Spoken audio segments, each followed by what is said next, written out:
Hello বন্ধুরা, আমরা ফিরে এলাম আমাদের পরবর্তী টপিক নিয়ে। আজকে যেটা পড়াবো সেটা হচ্ছে ইন্ডাক্টর অ্যান্ড ইন্ডাকটেন্স।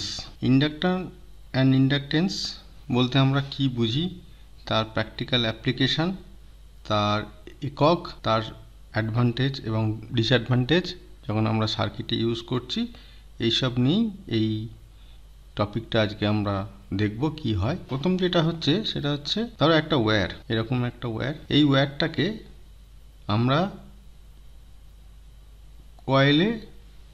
কয়েল কখন হবে না, এই ওয়্যারটাকে যদি আমরা এরকমভাবে পাকাই তবেই সেটা কয়েলে পরিণত হবে। তাহলে প্রথমে ছিল একটা সিম্পল ওয়্যার, তারপরে এটা হয়ে গেল কয়েল। এবার